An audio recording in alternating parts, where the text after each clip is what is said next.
Baiklah, kami dari kelompok 4 akan mencoba menormalisasikan suatu data. Jadi di dalam data ini adalah data yang tidak normal dan disuruh tentukan 1NF, 2NF, 3NF atau normalisasikan hingga ketiga. Sebelum itu kita harus tahu dulu tahapan normalisasi. Tahapannya menghilangkan pengulangan grup. Itu tahapan pertama. Jadi di bentuk normal ini kan di sebelah kanan itu ada sama-sama ada judul, tapi yang sebelah kanan ada subnya, sebelah kiri tidak ada subnya atau pemisalannya. Nama mata kuliahnya pemodelan basis data, nilainya AB, tapi nama mahasiswanya tidak ada. Bagaimana seperti itu? Kan tidak bisa.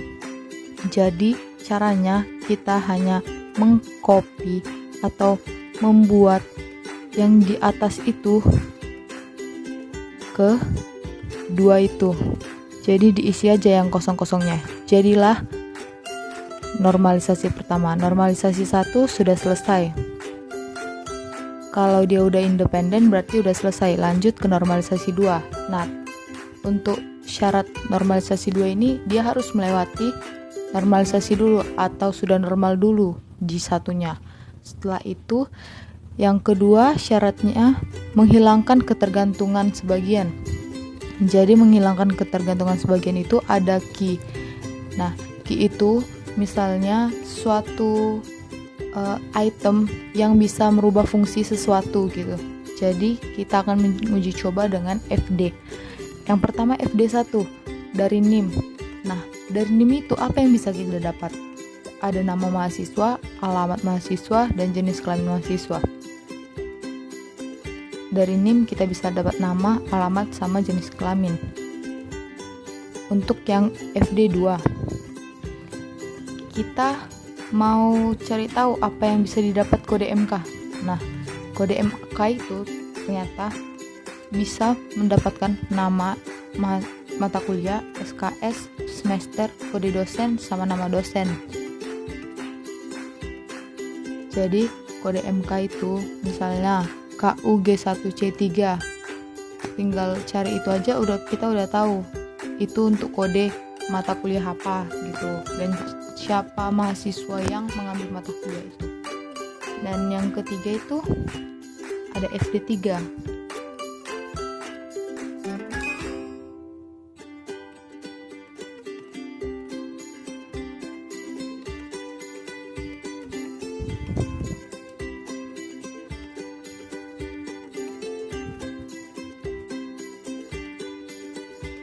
Yang ketiga ada FD3, kode dosen. Jadi di sini kode dosen lah yang menentukan nama dosen, bukan sebaliknya.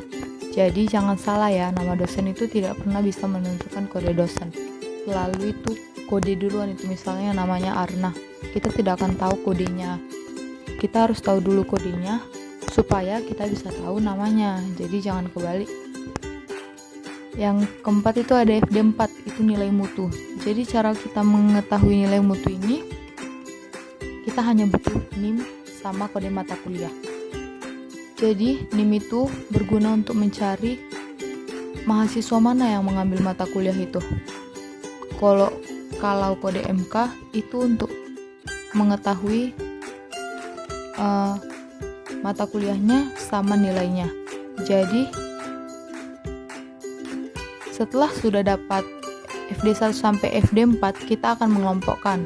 Kalau FD1 kan dari NIM, nama mahasiswa, alamat mahasiswa, jenis kelamin, kita akan warnai. Terus itu FD2 juga begitu sampai ke FD4.